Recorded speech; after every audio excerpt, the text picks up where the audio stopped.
Olá, eu sou Sérgio Martorelli, sou apreciador de quadrinhos do Rio de Janeiro e também estou na TV Relacionamento.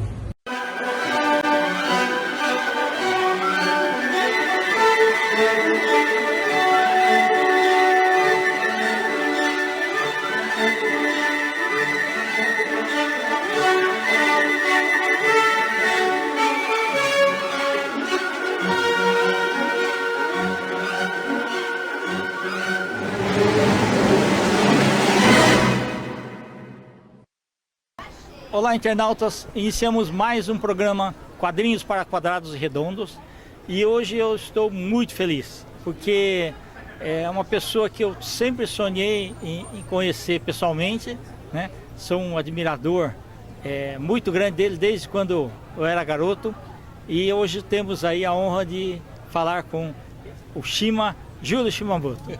Shima, muito obrigado. Nada. Eu geralmente sou um capial do sertão, então vivo fugindo de microfones, de câmeras, essas coisas. Então é difícil me pegarem para entrevista, né? Mas o que me pegou lá é quando eu estava atado na cadeira, acorrentado na cadeira de autógrafos do lançamento desse evento da Editora Criativo. Ô Shima, quando eu era garoto, Sim. eu comecei a ver a Folhinha de São Paulo. Sim. E tinha o personagem gaúcho. Gaúcho. Eu achava assim, os traços assim maravilhosos, né?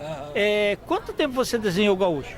O gaúcho foi o seguinte, quando eu fui a Porto Alegre, por causa do movimento chamado SETPA, pela nacionalização, era uma sequência do movimento da ADESP, que era a Associação Paulista de Desenhistas. Era uma iniciativa para ver se abrasileirava um pouco o mercado brasileiro, que vivia de importados. E naufragou, e os que militaram nesse movimento foram meio que bloqueados, né, pelas editoras, né, como represália. Então fomos para o sul com José Geraldo, um carioca, conseguiu montar um movimento lá no Rio Grande do Sul com o apoio do governador Leonel Brizola. Isso foi em 62. E era também ideia de produzir, se bem que um pouco chapa branca, né, verba chapa branca, quadrinhos nacionais com heróis brasileiros. Né? E eu fui produzir lá a história do Rio Grande do Sul. E fiz a história do Rio Grande do Sul, e quando voltei para São Paulo, porque esse movimento também não vingou, e Maurício de Souza estava fazendo concurso em confronto com Barbosa Lessa para ver se pegava a Folhinha de São Paulo para veicular histórias feitas aqui, né? E a Folha pediu então, como o do Maurício era só um público infantil, queria pegar um pouco de infanto. E aí pensou num personagem, o cangaceiro, ou um tipo de zorro brasileiro, né? Aí sugeri, o Maurício até sugeriu o nome do cangaceiro, Petronilho, porque a mãe dele chamava-se Petronilha, né? Petronilho e tal. Mas eu falei assim, olha, que tal gaúcho? Porque eu tenho um acervo de pesquisa, como desenhei a história do Rio Grande do Sul, né? Lá para a SETPA. E eu tenho uma pesquisa grande, museu, livros. Aí, beleza. Aí nasceu o Fidêncio, o gaúcho, né? O gaúcho em si, né? E passava-se a história de um aventureiro que lutou nas guerras do Paraguai e andava desgarrado, né? Que nem um cowboy errante pelos pampas. E daí nasceu aquela história que você citou agora, né? O material eu já tinha de pesquisas. Que bom. Cheguei a comprar para acrescentar um vocabulário tupi-guarani, porque entrava índios locais, né? Como os guaranis e os tapes, né? Tem uns índios de lá, locais, que é do grupo tupi-guarani. E aquela história, né? O enredo gauchesco, e eu li quase todos os autores do Sul regionalista. Érico Veríssimo, O Tempo e o Vento, O Ataque, né? e a Zambuja, Darcy Azambuja, que mais? O outro muito famoso que me escapa, dos contos gauchescos, né? E aí é para me familiarizar com o costume e a cultura do sertão gaúcho.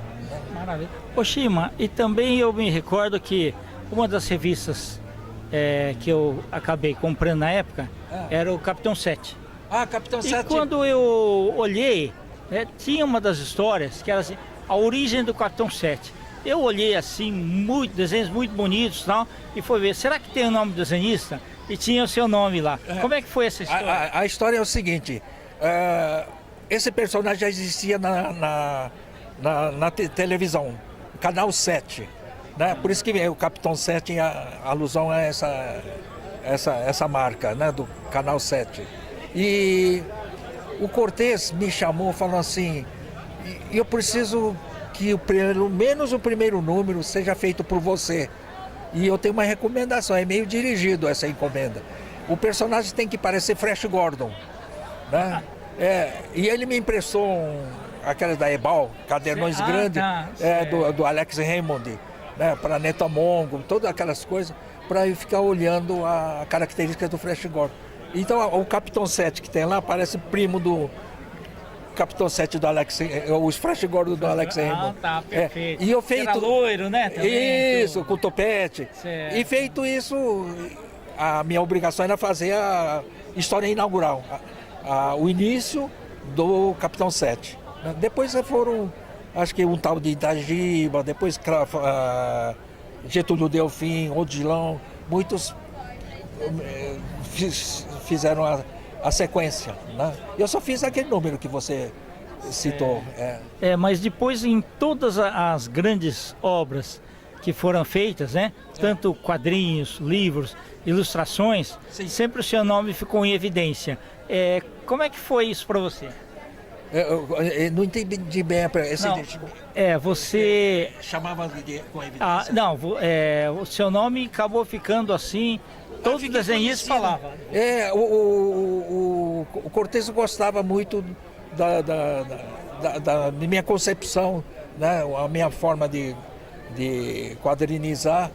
Então ele me dava alguns trabalhos importantes, como o clássico da Múmia, né? Baseado no filme A Múmia, a história de faraós e essas coisas todas. Desenhei vários clássicos, outro Retrato do Dorian Gray. Sim, né? E o faroeste eu só desenhei um, que é Matar ou Morrer com Gary Cooper. Aquele eu fiz a adaptação, eu mesmo adaptei, né, do filme e fiz. Então eu tive sorte de pessoal me procurar, né, eu trabalhava devagar, não era do tipo rápido, né? Porque o meu interesse era aprender, né? Eu estava em fase de aprendizado. Então tem não no início, mas depois de um tempo pode ver que eu faço em vários estilos, porque eu fui buscando, não tentei me ater a um determinado estilo, né? Na época, naquele período dos anos 60, o desenhista brasileiro seguiram dois ícones do quadrinho americano. Eram do estilo traço firme realista do Alex Raymond, tipo Rip Kirby ou Nick Holmes aqui, né? E o outro é do Caniff, que era Terríveis Piratas e Steve Canyon. Então há correntes que eu posso citar quem? O Colin veio do, né, Caniff, o Colonese que veio aprender, formado da Argentina, estilo é baseado no Caniff, né? Então e eu vi todos. Então é por isso que eu não me ative a um estilo fixo, né? Primeiro porque eu sou um cara muito enjoativo, né? Eu enjoo rápido das coisas que estou fazendo, né? Se eu fiz uma coisa e como eu exauri, repetir aquilo já é cansativo para mim. Entendi. Ô Shima, mas na verdade assim, você é muito eclético, porque você desenha de tudo, né? Então, para isso, você teve que compor um acervo bom para isso? Eu olhava tudo, né? Eu cheguei a ver quadrinho italiano, né? Comprava Corriere de Ragazzi, Corriere de Piccoli, e da Argentina comprava Patorocito, Eutone, sobretudo Eutone. Né? E eu gostava, os argentinos estavam bem à frente da gente naquele tempo. Sim. Tanto é que você vê, ainda hoje, tem nomes como Brescia, né? Que também é originado no Caniff. Né? Tem o Munhoz mais recente, tinha o Zopp, Cassalha. Né? Tivemos aí o Zala, né? O Zala também estilo do Caniff, vem do Caniff. Se bem que depois cada um imprimiu sua identidade, mas o DNA é do Caniff. Né? O Colin, né? O Colin acrescentou ao Caniff dele, o Vigilante Rodoviário era bem Caniff, mas depois ele, no Anjo, por exemplo, ele misturou, isso foi dito por ele numa viagem para ir para a Ática de São Paulo de carro. Ele teve mesmo a grande influência do Dick Tracy, do Chester Gould. É por isso que é meio caricaturado, né? O Caniff dele mas isso não impede de ter sido o maior desenho de quadrinho do Brasil, para mim, né? Na minha opinião, ele foi o maior de todos. Oshima, você é o único japonês aí a trabalhar com esse pessoal aí. Foi muito importante você ter conhecido esses grandes mestres? Sim, a influência particular deles, né, em si particular, porque como eu sou eclético e via quadrinho do mundo inteiro, né? Via quadrinhos do mundo inteiro e acho que assimilava.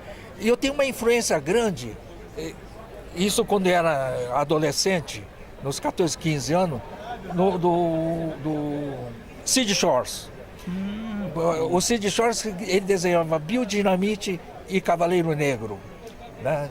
Cavaleiro Negro. O que eu gostava? Né? Aquela coreografia cheia de adrenalina, sabe? Aquela coreografia de um soco era dado como se tivesse dado com um coice de cavalo. Com tantos pesos. Certa vez eu vi um documentário do grande boxeador do passado, Joy Lois, né? Ele disse que o soco dele pesava 96 quilos. O impacto era de pouca distância, né? Então 96. Então essa coisa de dinamismo é a preocupação primeira minha. Isso você pode notar nos desenhos de samurai e tal. Se é no terror, as pessoas assustadas são espamódicos, né? Eles eles não fazem um movimento normal, né? Tá tudo expansivo. É a coreografia da violência, né? História de samurai me permite muito isso, né? Oshima, e primeira vez que pediram para você desenhar terror, que impacto você teve? O negócio da história do terror já não é muito até batido isso. Quando a história de terror que a La Selva publicava, vinha dos Estados Unidos. E com aquela lei de perseguição contra histórias violentas nos Estados Unidos, eu esqueci o nome do senador, macartismo, né? Isso. Por causa do macartismo, proibiu essas histórias violentas, né? Que estavam... Mexia com a índole da criança, né? Aquela violência toda, tinha medo que formatasse a cabeça da criança americana e proibiu-se. E aí a editora do Brasil ficou sem material. E por que era um dos materiais que mais vendia nessas editoras tirando a Ebal Abril, que era editora de elite, essas do chamado editoras do Brás, né? Que eram meio clandestinas, se parece clandestino, comia pelos quintais, né, pelos fundos. Era com essas histórias de terror. E vendia pra caramba. Tanto é que quando Outubro tentou fazer não, tinha que fazer História Nacional de Terror, aí o nosso campo ficou aberto, né? Só tinha campo para História de Terror mesmo. E tem um fator principal. O brasileiro é um povo supersticioso. se você contar uma história sobrenatural, você acredita, como eu até acredito. Diz que tinha um cara viajando pela Via Dutra, uma loira pedia carona, ele dava carona, depois ele olhava, continuava conversando, quando olhava ainda não estava mais. Esse é um caso que aconteceu uns tempos atrás, né? Saía nos jornais, como tipo chupacabra. O brasileiro vai direto, sabe? Acredita mesmo. Onde eu nasci, a história de lobisomem, papa-figo, essas coisas eram naturais, Kendi, né? Essas histórias eram corriqueiras e a gente acreditava, né? Ô Shima, e as histórias de samurai, como é que você começou? Não, isso vem de família. A vovó dizia que a gente descia de samurai, papai também, né? Ele, tanto é que quando ele veio com as espadas da família no Alfândega de Santo e tomaram vinha de família. Foram vassalos do Oda Nobunaga, o Shogun Oda Nobunaga, antes do Tokugawa. Né? Antes do Tokugawa teve o que era general dele, do Oda Nobunaga, né? Me fugiu o nome agora, mas ele foi vassalo deles e tem o emblema da nossa família, né? Tanto que no lápide do papai tem o emblema da nossa família. A minha mãe que fez questão de colocar lá, né? E então essas 3 espadas que veio, o comprido, o companheiro, que você luta em ambiente fechado, e harakiri né? Pequeno, né? E essas 3 espadas foram tomadas como arma branca lá em Santos. Alguém fez fortuna com aquilo, né? Entendi. Então daí essa coisa aí de saga de samurais encheram minha cabeça com minha avó, que era do tipo assim, muito orgulhosa dela. Minha mãe já não. Minha mãe também, da linha colateral, é da família Oishi, do Oishi Kuranosuke. Mas o Oishi Kuranosuke não deixou herdeiro. O filho dele de 20 também fez harakiri. Né? Então é Oishi lateral, né? Não tem a linha daquele famoso, né? 47 samurais. Mas é da mesma família dele. E então minha mãe falava assim que não pode ficar se gabando dessas heranças, essas hereditariedade, porque muitos imigrantes que vieram do Japão são pessoas simples que vieram para cá. E você não tem que ostentar, e também a gente não está com, né, não herdou nenhuma grandeza daquele tempo. Estamos todos falidos, somos rolim comum, né? Camponês igual qualquer outro, no meio dos caipiras brasileiros, né? Então isso daí até vão debochar de você se ficar falando dessa. Até evitava falar nisso, mas entre família, minha avó, o meu pai vivia gabando dessa linhagem, né? Dessa linhagem, né? Dessa linhagem. A minha avó fala, não somos qualquer porcaria não sei o que, né? Vivia sendo camponesa, né, no Brasil. Que tem a honra, né? O Japão preserva um pouco dessa. Lá no cemitério da Jabaquara não, do Pinheiros, tem os parentes da minha mulher, né? Os Kawaguchi. E andando lá no meio, eu vi um sepulcro todo de mármore marrom, né? E tinha uma lápide com um monte, aquele deve ter sido um samurai, né? Ancestral, porque eu vi o Kamon da família, né? Ali não lembro nem quem era, né? Não guardei não. E vem disso, né? Legal. Ô Shima, e depois aí você foi desenhando com afinco bastante, assim, com grande produção, até quando? Isso foi nos anos 80 com Grafipar, né? Grafipar, porque o BVEC também foi desacelerando, né? Mas eu fiz muito tanto para Pesadelo como para Espectro, né? E eles tinham também uma segunda linha de revista Sobrenatural, né? Aquela faz uma fase bem produtiva. Depois fui para produzir muito. Aquilo foi até meio comercialmente. comecei a sentir que eu estava num caminho meio perigoso, esse fazer fácil, fazia rápido, chegar a fazer 8, 10 páginas por dia. E minha avó já tinha dito uma vez, numa daquelas coisas que ela traz da cultura dela, que quando as coisas ficam muito fáceis é porque você está morrendo. Fala assim. E o pessoal diz que é mesmo, quando você já é muito experiente, já está velho, tudo é fácil, né? E é no fim da jornada mesmo, né? Imagina. Então é por isso, Kenji, que eu continuo ainda hoje tentando bolar técnicas novas, sabe? Para tirar esse espantalho de que quando está fácil você... Né? Então procuro dificultar as coisas, sair do conforto, né? Ultimamente, só para terminar, eu estou usando muito estilo xilogravura, mas sem usar madeira. E como é que eu imito? Eu pego a cerâmica, pinto de preto e fico raspando. O efeito é igual. Esse que você viu no sketchbook, muitos desenhos são... estou fazendo mais assim mesmo em cima. Né? Tem, acho que uma história de samurai, uma outra HQ, não fiz grande produção não. Mas já tenho feito nesse estilo de estilo.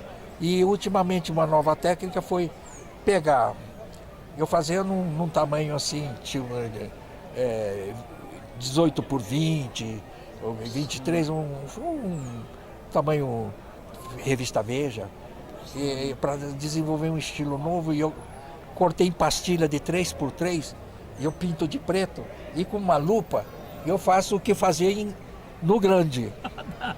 Aí eu vou na copiadora e amplio.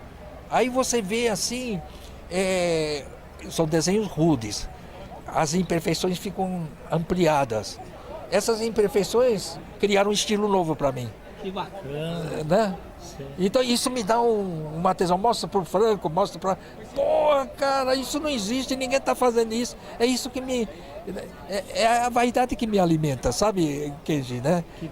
De que eu não estou acabado, né? E eu tenho que provar para mim mesmo que não estou acabado. Porque já estou velho, né? Daqui a pouco, eu não sei se amanhã eu falo com você, amanhã você vai no meu enterro, né? Estou quase com 80 já, né? Mas tá bem, tá bem. Então o pessoal diz, né? Mas 80 já... Eu sinto um certo cansaço de fazer as coisas que eu fazia. Quadrinho, né? Bolar um roteiro. Não estou lendo muito também, né? Não estou vendo, estou poupando meu tempo, sabe? Estou poupando, estou fazendo mais coisa que me agrada, assim, né? Eu gosto de buscas, né, Kenji? Buscar um novo, né? Procurar sair do conforto, mas não fazer as coisas que eu fazia antes, né? Eu acho que não compensa e eu acho que não vende, não sei o quê. Mas hoje eu estou tendo uma surpresa. Eu não parei de ficar autografando lá, né? Tanto é que eu fui adiando esse papo contigo, né? Sei. Mas pode perguntar aí, que às vezes eu não paro de falar, né? Não, excelente. Ô Shima, eu agradeço muito aí esse nosso bate-papo, tá? O pessoal sempre, quando eu falava assim, puxa vida, eu preciso... Até falei com o Franco, vamos um dia para o Rio de Janeiro, e a gente vai lá na casa do Shima e faz uma entrevista com ele. Ele falou assim, o Shima não gosta de falar muito, né? Mas verdade. Quando eu soube que você viria hoje, realmente fiquei muito contente, e agora muito mais ainda, porque você é um monstro sagrado aí dos quadrinhos, viu? Que isso é um rótulo, né? Como eu te falei, eu tenho que me provar sempre, né? Eu tenho esse critério e esse meu critério procura me cobrar muito, sabe? Por isso que, né, o pessoal me mima muito, sim, Kenji. Você viu aí, o pessoal... Você é muito respeitado, né? Eles me mimam, né? Me mimam, e não sou tudo isso, nada, né? Mas eu tô atento de que quando a coisa fica... Tudo me encheu o saco... Acho que eu já estou mesmo para, né, botar um pijama de madeira aí. Isso. Ô Shima, muito obrigado, viu? Fiquei muito contente aí, né? Valeu. E muitas felicidades aí. eu sabia que você estava querendo fazer, estava fazendo, fez com o Seidenberg, amigo meu, Isso, não é? exato. E tal. E não sei quem me falou que você estava querendo falar comigo e tal, né? Eu falei, não, eu falo que eu tô complicado agora, não sei o que. Né? Mas saiu normal, né? O papo saiu, né? Saiu excelente. Tá bom, valeu mesmo. Muito obrigado. Não, que isso, Keiji. Tá Valeu bom, mesmo. Viu? obrigado. Internautas, então, com os agradecimentos a esse grande samurai, né, dos quadrinhos, né, o Júlio Shimamoto, nós finalizamos mais um programa Quadrinhos para Quadrados Redondos. Um grande abraço e até a próxima. Obrigado. Eu que agradeço.